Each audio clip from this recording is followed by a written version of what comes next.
Hello and welcome back to my vlog. It's December of 2023 already, my goodness.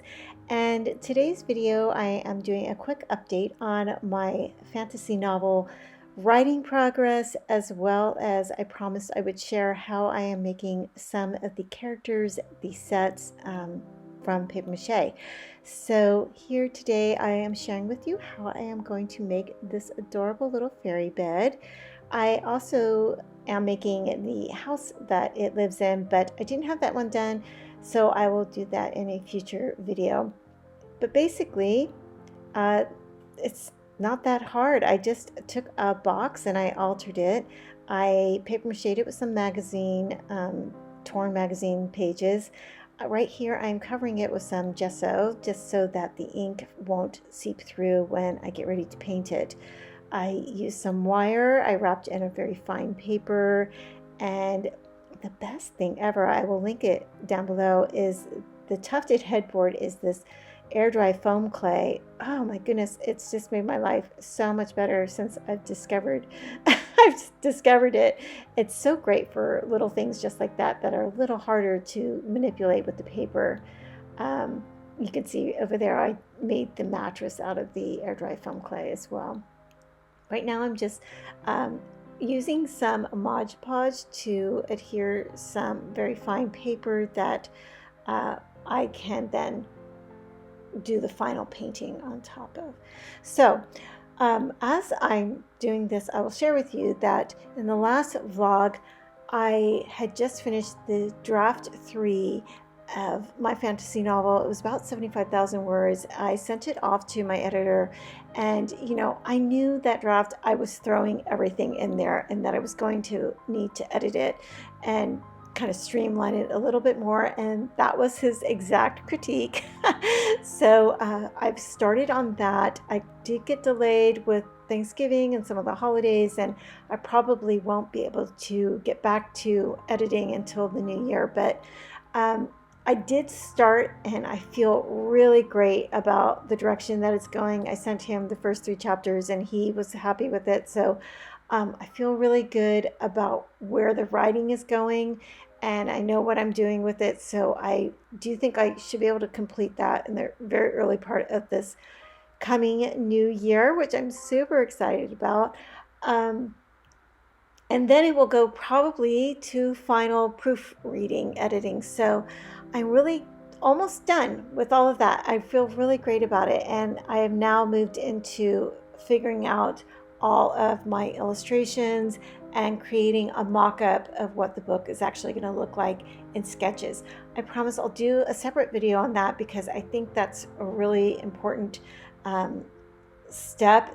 I spent a lot of time thinking about it, and I really want to create this in a very storybook way, like the old fairy tales, the golden age of fairy tales, and they did things very differently than you see in new publishing. So I'm going back to the late 1800s, early 19th century, and kind of gleaning information from those illustrators at that time. I will do also a video on that because I found it to be very interesting and helpful.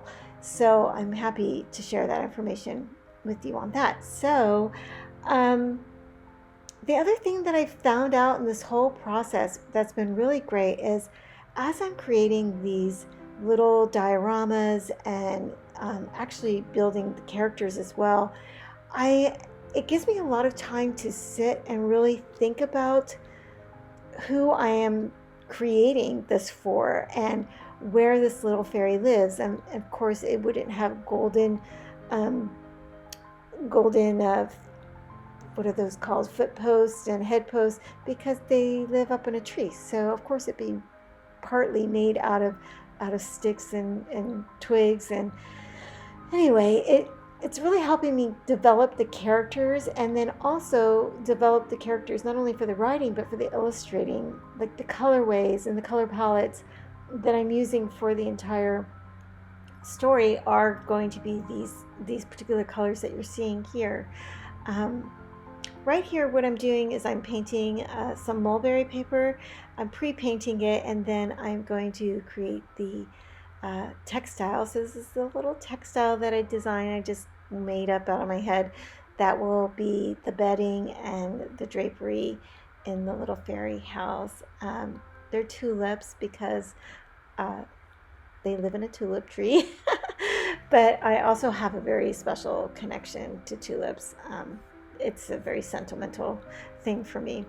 But anyway, I'm making a little fringe for the bed right now, and I will also manipulate some wire that I'll wrap with some paper when I'm done doing that to give it some kind of a moldable feeling when I actually make the bed.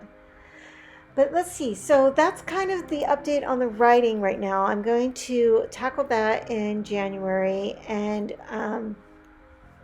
the other thing I wanted to just mention briefly in this short vlog is something that I've really learned about myself is just kind of letting go and trusting the process. I started this story as a screenplay and I thought, oh, I will just hand this off and the director will completely change it anyway. So why fully develop it if it's going to just get altered and manipulated by somebody else? But you know, even though some of the producers I talked to all really loved it, it was always given back to me like, develop it more, turn it into a book. And then I heard other people telling me the same thing, and I thought, oh my goodness, okay, here we go, I'm going to write a book. And it was the greatest thing for me for two reasons. One, I'm a super impatient person, and this has been the biggest test of my life, and patience and just allowing the creative process to be.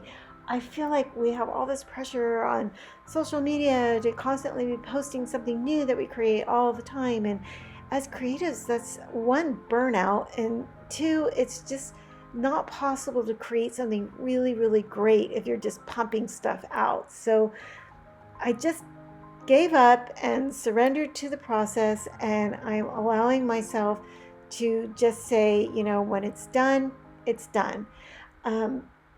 This said, I am also feeling like it's getting close to being done. So I really strongly feel like this 2024 is going to be the year when it all finally comes to fruition and will come together. And I'm ready. I'm feeling very ready to really jump into this final phase of illustrating it and building the book and InDesign and creating the art exhibit that will go with it, and then stepping into the animation. So that's a little area I've been dabbling in for quite a while now. I definitely want to create a stop motion animated book trailer and maybe even a short.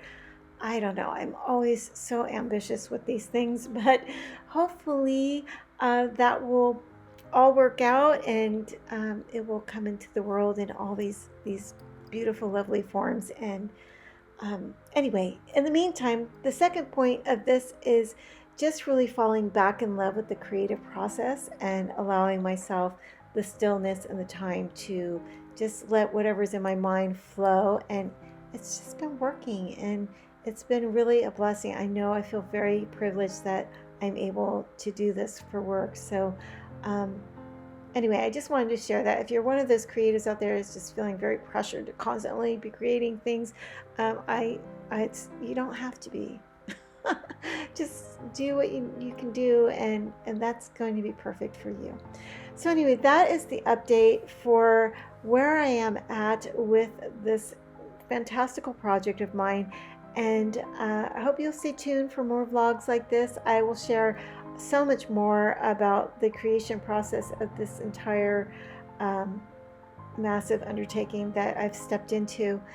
And for now, this is the little fairy bed. This is how it came out. Feel really happy with it. It feels really sweet. I felt like my 6-year-old self was healing when I was actually creating this, and it's just been really fun. So I will leave you here for now. I wish you just so much peace and happiness as the new year approaches, and thank you so much for supporting my creative journey and for supporting all the fairies in the world as well. Take good care, and I will see you soon.